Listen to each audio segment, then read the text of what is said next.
चलिए दोस्तों, हम जानते हैं वह कौन से 3 काम हैं जिनको रोज सुबह करने मात्र से सुख, संपत्ति, वैभव की प्राप्ति होती है और मनुष्य के रोग तथा कष्टों का नाश होता है। एक बार भगवान श्री कृष्ण द्वारका में अपने राजमहल में विराजमान थे।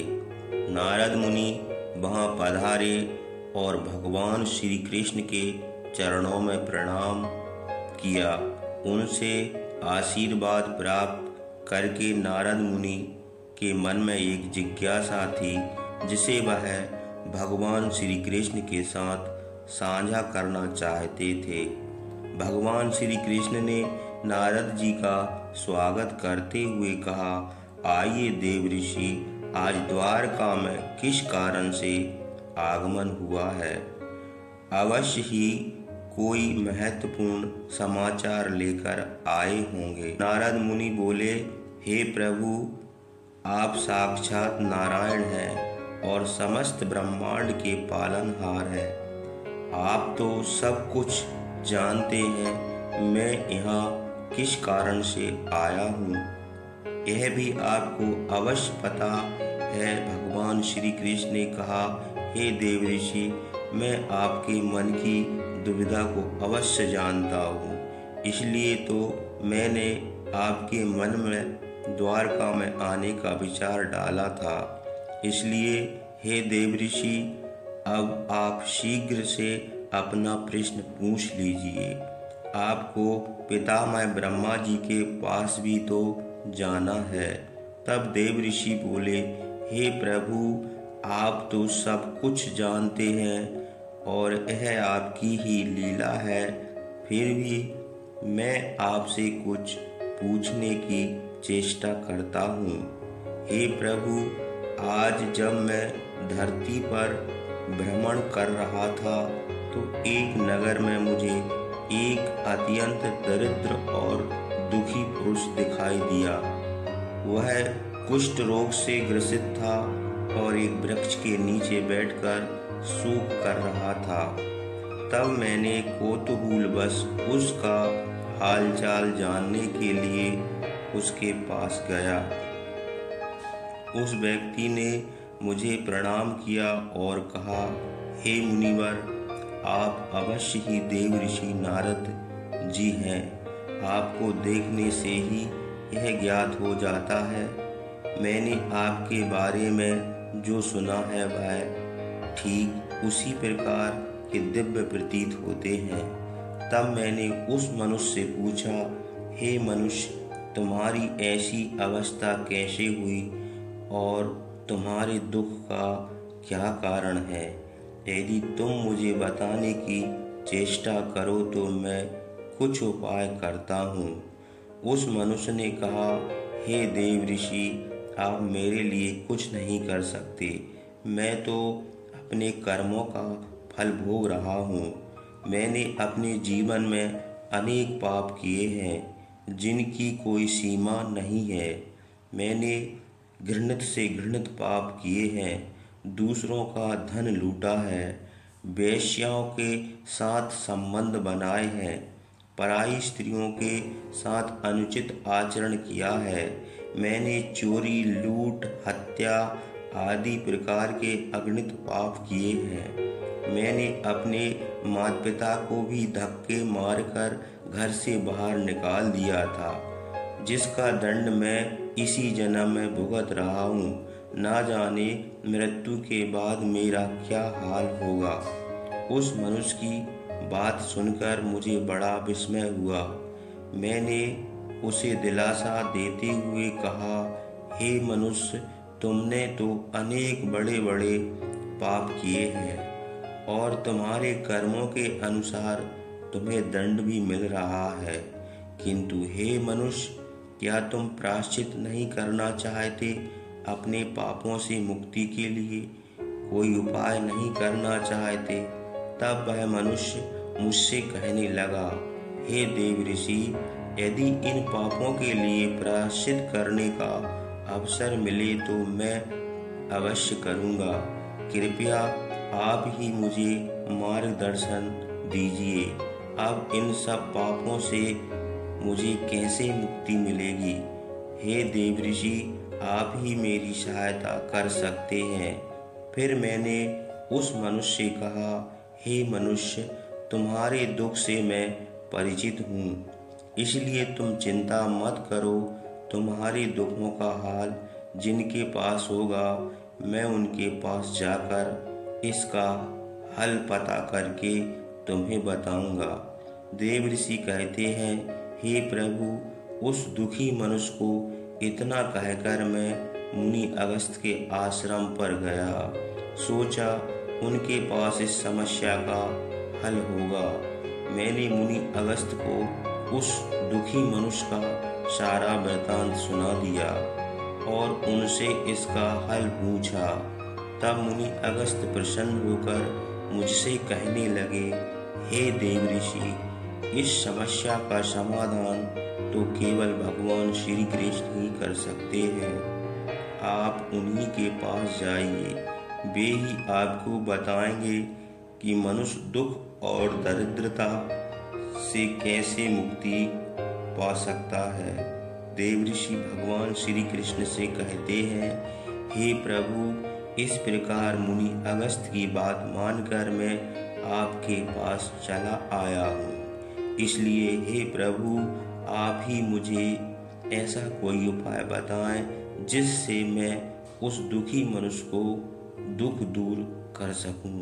भगवान श्री कृष्ण मुस्कुराए और बोले, हे देवऋषि, आज आप एक बहुत ही महत्वपूर्ण शंका लेकर आए हैं और आपकी इस शंका का समाधान करना मेरे लिए भी अनिवार्य है। आपने समस्त मानव जाति के कल्याण के उद्देश्य से आज महत्वपूर्ण प्रश्न किया है और आपको आपके इस प्रश्न का उत्तर भी मेरे पास है, किंतु इस प्रश्न का उत्तर जानने से पूर्व मैं आपको एक प्राचीन इतिहास सुनाता हूँ, क्योंकि देवऋषि सभी शंकाओं का समाधान तो हमें इतिहास से ही पता चलता है।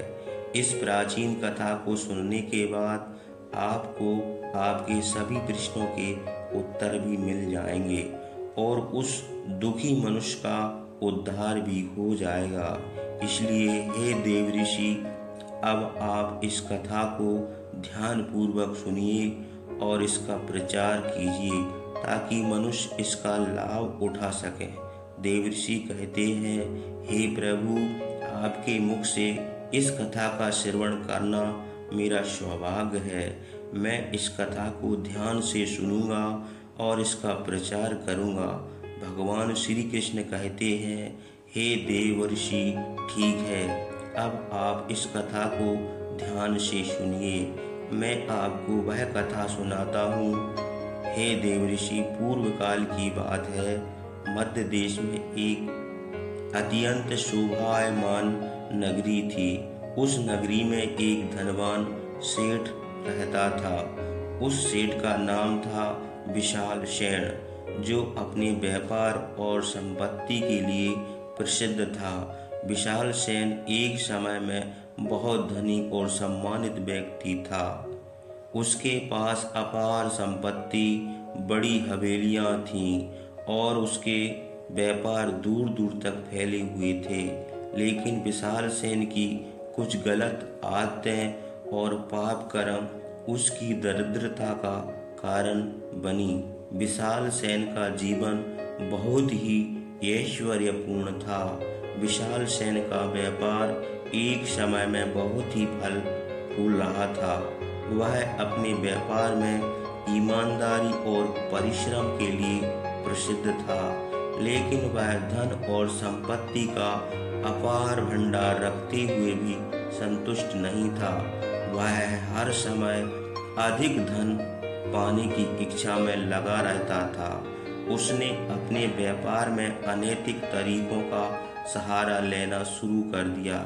वह गरीब और निर्दोष लोगों को ठगने लगा और अपने कर्मचारियों के साथ भी दुर्व्यवहार करने लगा। विशाल सेन की पहली बड़ी गलती यह थी कि उसने अपने व्यापार में झूठ, छल और धोखे का प्रयोग करना शुरू कर दिया। उसने अपने ग्राहकों को नकली सामान बेचना शुरू कर दिया और उन्हें धोखा देकर अधिक पैसा कमाने की कोशिश की। उसने अपने कर्मचारियों को भी धोखा दिया और उन्हें उनके काम का उचित वेतन नहीं दिया। उसने अपने व्यापारिक साझेदारों को भी धोखा दिया और उनके हिस्से का पैसा हड़प लिया और इस प्रकार से उसका धन का लालच अधिक बढ़ता गया और उसके साथ ही विशाल सेन का अहंकार भी दिन प्रतिदिन बढ़ता गया। उसने अपने धन के मद में चूर होकर अपने परिवार और मित्रों की उपेक्षा करना शुरू कर दिया। जो विशाल सेन पहले अपने माता पिता की बड़ी सेवा करता था, वह अचानक से इतना क्रूर और दुष्ट बन गया कि उसने अपने माता पिता की अवहेलना शुरू कर दी। वह माता पिता को भी अपमानित करता था। विशाल सेन की माता भी बहुत समझाया करती थी, बेटा इतना अधिक धन का लालच उचित नहीं है, यह तुम्हें विनाश की ओर ले जाएगा। विशाल सेन कहता है, बुढ़िया तू अब मुझे ज्ञान देगी, रात दिन घर पर बैठकर मेरे टुकड़ों पर पलती है और अब मुझे ही ज्ञान दे रही है। अगर तुझे इतना ही बुरा लग रहा है तो मेरे पैसे का भोजन क्यों कर रही है। विशाल सेन की माता ने कहा, बेटा अहंकार मनुष्य का बहुत बड़ा शत्रु होता है, यह अहंकार ही तुम्हारा विनाश कर देगा, इसलिए जल्दी संभल जाओ। अपनी माँ की ऐसी बात सुनकर विशाल सेन को बड़ा क्रोध आ गया। वह कहने लगा, बारे बुढ़िया माता होकर भी तू पुत्र के विनाश होने की कामना कर रही है। मैं ही बड़ा मूर्ख हूँ जो अपने घर में सांप को पाल रहा था। इतना कहकर उस विशाल सेन ने अपनी माता और पिता दोनों को घर से बाहर निकाल दिया। इतना ही नहीं, विशाल सेन अपने कर्मचारियों को न केवल कम वेतन देता था बल्कि उनके साथ अपमानजनक व्यवहार भी करता था। उसकी लालच और अहंकार ने उसे अंधा बना दिया था और वह किसी की परवाह नहीं करता था। विशाल सेन की बुरी आदतों में शराब पीना, मांस खाना, जुआ खेलना और वेश्यागमन प्रमुख थे। वह अपने समय का अधिकांश हिस्सा इन बुराइयों में व्यतीत करता था। उसने अपने परिवार की भी उपेक्षा शुरू कर दिया और उनके साथ दुर्व्यवहार करने लगा। विशाल सेन की पत्नी और बच्चे उसकी इन आदतों से बहुत दुखी थे, लेकिन वह उनकी परवाह नहीं करता था। विशाल सेन की पत्नी ने कहा, हे स्वामी, आपका यह आचरण उचित नहीं है। लालच, बुरी आदतों को और अहंकार के कारण आप विनाश के मार्ग की ओर जा रहे हैं। कृपया रुक जाइए। लेकिन विशाल सेन ने अपनी पत्नी की बात नहीं मानी और वह अशुभ काम करता रहा। एक दिन उसकी पत्नी अपने बच्चों को लेकर उसका घर छोड़कर चली गई, लेकिन विशाल सेन को इस बात से जरा भी दुख नहीं हुआ। उसने कहा कि जाने दो, मेरा क्या बिगड़ेगा, मेरे पास इतना धन है कि मैं दूसरी स्त्री से विवाह कर लूँगा। इसके अलावा विशाल सेन के पाप कर्मों में एक और बड़ी बात थी कि वह धार्मिक कार्यों से दूर हो गया था। उसने भगवान की भक्ति और पूजा पाठ करना बंद कर दिया था। वह अपने धन और संपत्ति के मद में चूर होकर वह भूल गया था कि यह सब कुछ भगवान की कृपा से ही प्राप्त हुआ है। उसने अपने धर्म और कर्तव्यों का पालन करना छोड़ दिया, जिससे उसकी दरिद्रता और बढ़ गई। विशाल सेन की बुरी आदतों और पाप कर्म के कारण धीरे धीरे उसका व्यापार घटने लगा। उसके कर्मचारी और ग्राहक उससे दूर होने लगे। एक दिन विशाल सेन अपने सेवकों के साथ एक नाव लेकर व्यापार करने के लिए विदेश जा रहा था। वही नदी के मार्ग से गुजरने लगा। बहुत समय तक नदी के मार्ग से सफर करने के बाद एक भयंकर तूफान आया और उस तूफान में उसकी नौका डगमगाने लगी। विशाल सेन और उसके सेवक अत्यंत भयभीत होकर रोने चिल्लाने लगे। फिर अचानक उनकी नौका नदी में डूब गई। विशाल सेन अपना सारा माल वहीं छोड़कर तैरकर किनारे पर आ गया। इस प्रकार उसका आखिरी बचा कुचा माल भी नदी में डूबकर नष्ट हो गया, जिससे वह बहुत ही दुखी हो गया। उसकी संपत्ति भी कम होने लगी और वह दरिद्रता की ओर बढ़ने लगा। उसके जीवन में दुख, निराशा और दरिद्रता का प्रवेश हो गया। फिर विशाल सेन के जीवन में एक दिन ऐसा भी आया जब उसकी सभी संपत्ति समाप्त हो गई। बिल्कुल अकेला और निराश हो गया। एक दिन अपनी दरिद्रता से परेशान होकर विशाल सेन ने अपने घर बार छोड़ दिया और जंगल में चला गया। वह अकेला ही जंगल में भटकने लगा। उसे नाना प्रकार के रोग लग गए। वह कमजोर, दुबला पतला हो गया और चलने में असमर्थ हो गया। तब उसे उसके द्वारा किए गए पापों का एहसास होने लगा। वह अपने द्वारा किए गए पापों के बारे में सोचकर बहुत दुखी होने लगा। हाय, यह मैंने क्या किया? धन के लालच में अंधा होकर मैंने अपना सब कुछ नष्ट कर डाला। मैंने अपने माता पिता को भी घर से निकाल दिया। यह मुझसे बहुत बड़ा पाप हो गया। अब मुझे पापों से मुक्ति कैसे मिलेगी? इस प्रकार शोक करता हुआ वह विशाल सेन जंगल में चलने लगा। फिर वह चलते चलते जंगल के अंदर चला गया तो उसे एक झील के पास सुंदर आश्रम दिखाई पड़ा। वह भूख और प्यास से व्याकुल होकर उस आश्रम पर चला गया। वह आश्रम महर्षि वामदेव का था, जो अपनी तपस्या और ज्ञान के लिए प्रसिद्ध थे।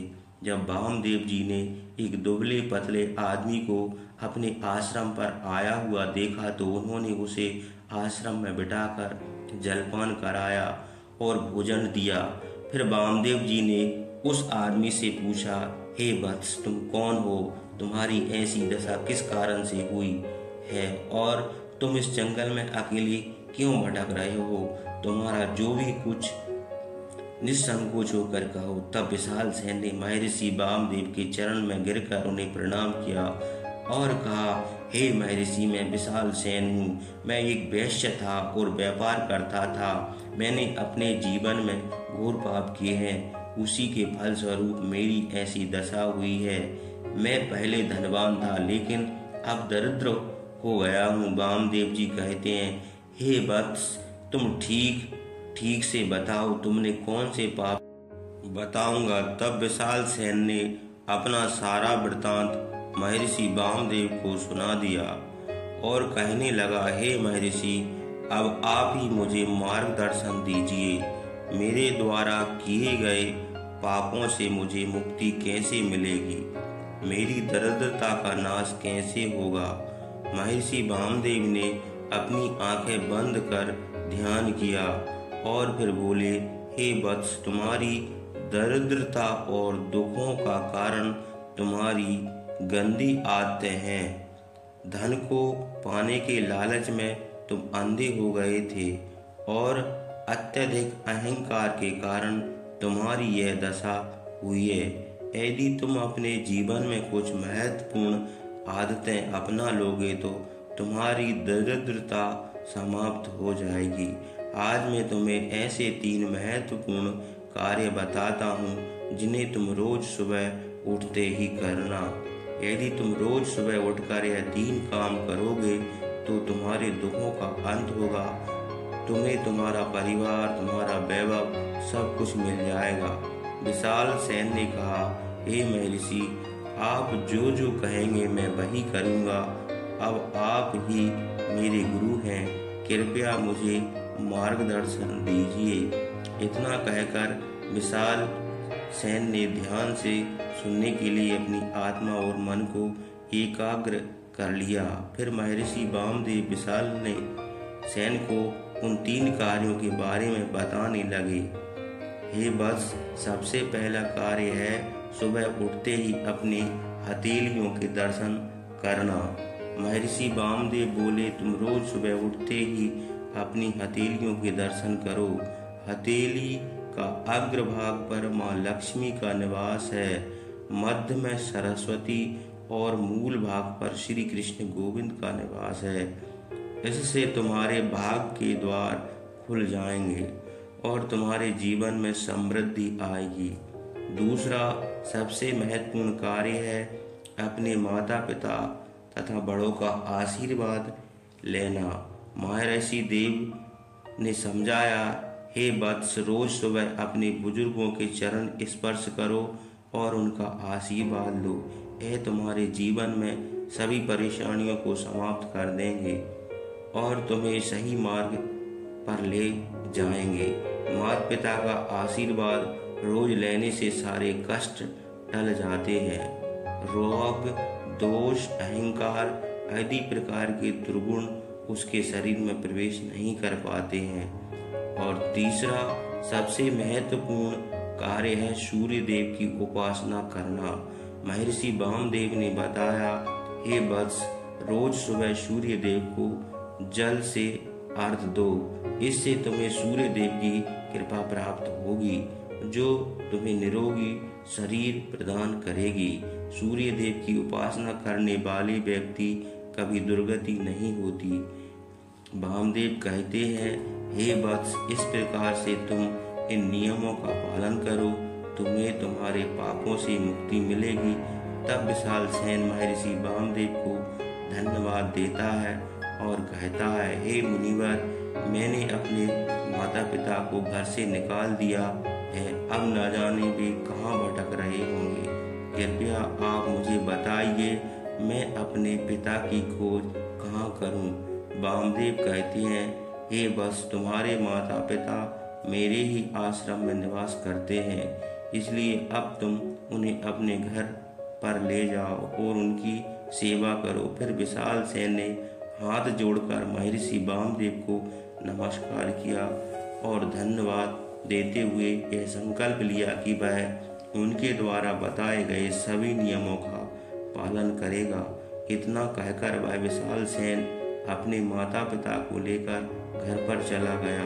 उन्होंने रोज सुबह उठकर अपने हथेलियों के दर्शन किए, बड़ों का आशीर्वाद लिया और सूर्य देव की उपासना की। इस प्रकार नित्य नियमों का पालन करने के कारण उसकी पत्नी भी घर लौट आई और वह भी इन नियमों का पालन करने लगी। फिर देखते ही देखते विशाल सेन ने व्यापार फिर से शुरू किया और अपार धनपति की प्राप्ति हुई।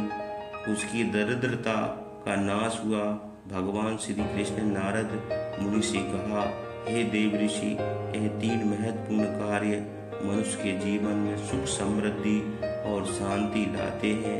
यदि व्यक्ति रोज सुबह यह कार्य करता है तो वह कभी दरिद्र नहीं होता। नारद मुनि ने भगवान श्री कृष्ण को धन्यवाद दिया और उनके उपदेश को पूरे संसार में फैलाने का संकल्प लिया। फिर नारद मुनि उस दुखी मनुष्य के पास जाते हैं और उसे यह कथा सुनाते हैं। इस कथा का श्रवण करते ही उस मनुष्य के सभी रोग नष्ट हो गए और वह चमत्कारिक रूप से स्वस्थ होकर खड़ा हो गया। फिर वह देव ऋषि नारद को धन्यवाद देकर उस स्थान से चला गया। जो भी इस कथा का श्रवण करता है और इसका प्रचार करता है, उसके सभी पाप नष्ट हो जाते हैं और उसकी दरिद्रता दूर होती है। इस प्रकार भगवान श्री कृष्ण ने नारद मुनि को यह महत्वपूर्ण ज्ञान दिया और हमें भी सिखाया कि सुबह ये 3 कार्य हमारे जीवन को सुखी और समृद्ध बना सकते हैं। तो दोस्तों, आपको यह कथा कैसी लगी?